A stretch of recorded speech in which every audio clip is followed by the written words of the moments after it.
கையில ஒப்படைக்கிறதுக்கு முன்னாடி அவனை பிடிச்சிடலாம். அவன் அதை கொடுக்கவே வேண்டாம். அவன் சுட்டாலே போதும். அவன் எதை சுடுவான்? அததான்.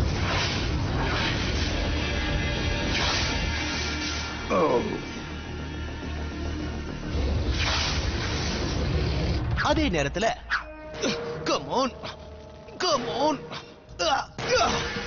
ஒழுங்கா உடைஞ்சிரு.